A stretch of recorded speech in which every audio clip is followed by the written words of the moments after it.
Welcome to the Mobile Home Park Mastery Podcast, where you will learn how to identify, evaluate, negotiate, perform due diligence on, finance, turn around, and operate mobile home parks. And now, here is your host, the fifth largest mobile home park owner in the United States, Frank Rolfe. There's a lot we learned from COVID. We learned how to get through regular daily life wearing a stupid mask. We learned a whole lot about nature because we had to be outdoors and about being by ourselves as we socially quarantined. But many of the lessons from COVID are old news now. We don't really care. They're not important to us anymore. All of those boxes of masks are now clearly in the dumpster, and we have all moved on. But there were some things we learned in the mobile home park business that we don't want to forget, that we need to embrace and realize that COVID kind of gave us a clue as some better ways of running the business. Some of those include how to sell mobile homes from afar using better technology. But one is the concept of cash for keys. This is Frank Rolfe with the Mobile Home Park Mastery Podcast. We're going to talk about the concept of paying people to leave your mobile home park. Now, you might say, why would I do that? Somebody owes me money. Why in the world would I give money to them when they already owe me money? Well, let's look at the facts. We've learned in a post-COVID world, our court system is completely shot. It just doesn't work anymore. It wasn't really working beforehand, but now it's truly out of control. You can go to judges with perfectly legitimate evictions, and yet they'll dismiss them for no other reason than they just don't like the idea of people being put out of their home. You have other judges that you go and you try and file the eviction. Well, they're afraid of their own shadow. In a post-COVID world, in a new kind of woke world, they're worried that someone there is going to capture on their iPhone a video of them saying, yes, that person is evicted, and somehow it's going to cause them a social media uproar and they won't get reelected. So judges today just don't play by their own rule book. You can look at the laws of your state or the laws of the judge's court, but they just don't play fair anymore. They're kind of anti-landlord. Even in the red states, the judges have been definitely permanently impacted by the new America. So often you just can't get an eviction like you used to. And on top of that, the time required to get an eviction in the courts that will grant evictions today is massive compared to how it was in a pre-COVID world. I don't know if all the court clerks just didn't come back to work. I don't know if the caseload grew. I don't know if they're still working out of things from 2020. But an eviction that in the old days might take you 30 days, now might take you 60 or 90. So a lot more time passes. So when you take these realities of how life works from a time perspective and a judge perspective, it tends to flavor your opinion of the concept of evicting a customer. You have to start saying, is there a better way? And then you look at the cost of it all.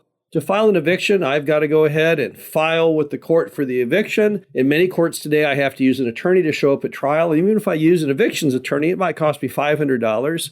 And then once I get the eviction, I have to wait around for them to potentially appeal it, which they never do. And then I have to file for a writ of possession. And if you add all that together, where are you at? $1,000? $1,500? And then what about the lost time of lot rent? If it takes you 90 days to get the customers out and your lot rent averages $500 a month, there's another $1,500 down the drain. Now we're at $2,500 to $3,000 literally out of your pocket, either in cash or in lost time, to get the customer down the highway. So really, if you can go to the customer then and get them out for less than $3,000, theoretically you're ahead.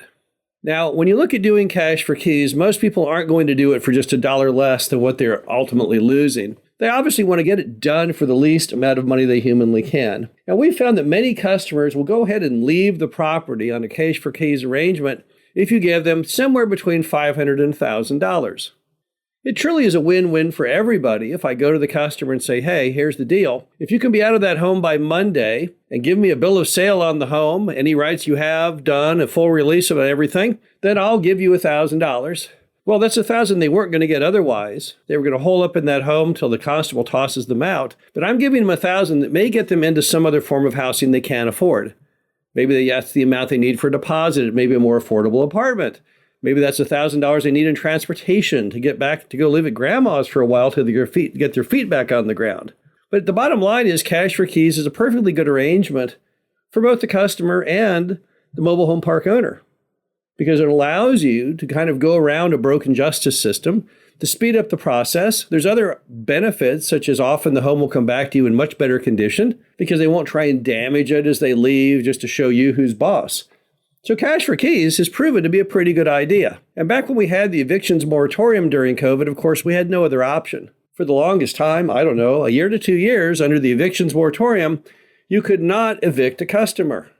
It was highly unfair. Of course, most everything during the COVID era was unfair. We don't know where the rules and regulations came from, and nobody much cared on those rules and regulations, even if they fit the law or even what the Supreme Court might say. So all landlords suffered through the evictions moratorium, but we learned from it. And what we learned is there was another option, which was cash for keys.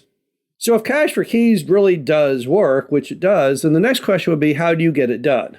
Well, the first thing you have to know about cash for keys is it's very hard to get it done in the absence of a face-to-face discussion.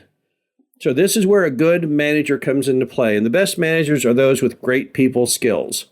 Someone who can go over and is just friendly and affable enough to talk to the customer, to not put them off, not be all judgmental, but just go to the customer and say, hey, we've got an idea for you. I just want to bounce it off you. What do you think about this idea? It just works best when the manager delivers the message. But if the customer won't respond, will not open the door, will not talk to the manager no matter what they do, then option 2 is to put it in a writing, but not in a judgmental negative way, in a positive way. Hey, we have a solution. We think you'll like this solution, and get that over to the customer to, again, see if they've thought about this option. Because most of your residents don't know there's any option in the form of an eviction other than embarrassment, other than being displaced. So most of them have never even thought of this idea where you might pay them to leave, and some are actually thrilled by the idea that you can go ahead and give them the money they need to find something that's more suitable for their current economic circumstances. Now, you can't stop when you go to do cash for keys. You shouldn't stop until you actually get a definitive yes or no. So if the manager goes and talks to the customer and the customer says, well, I don't know, let me think about it, don't give up. If the manager talks to them, but there's some lapse of time and they don't get back to the manager, that doesn't necessarily mean no. They're still probably pondering it. So keep being persistent. In sales, it's essential that you work to try and get the close. And in this case, the close is to get them to agree that they'll go ahead and accept money to be at by a certain date. But I would much rather push them and have them say definitively, no, I don't want to do it. At least I know then where I stand. And the entire time that you're waiting for the cash for keys answer, in many cases, you should at least go ahead and file the eviction because it doesn't stop the clock. Don't let them think that by saying, well, let me think about it, it stops the clock on eviction, because you don't want to lose even more time. And often when the constable comes to serve them with the evictions papers, then they get much more serious about the dilemma that they're in. Now, do I have a lot of good stories of cash for keys situations? Oh, plenty. We had great success with that during the COVID era because there really was no other way to evict. So really, landlords and residents had to work together to come up with an amiable solution. Otherwise, the customer would just stay in the home and not pay rent, and not a thing you could do about it. But you need to make sure you don't now forget those skills. Some people have already now ditched the idea for cash for keys, and they say, oh, well, the evictions court is back in session. I don't need to do that anymore. I'm going to go back to the old ways to do it. That is probably a foolish prophecy. Because in most cases, if not all cases, you actually will be money ahead in every regard if you can work with the resident to come up with a win-win solution in the form of cash for keys. This is Frank Roth, Mobile Home Park Mastery Podcast. Hope you enjoyed this and talk to you again soon.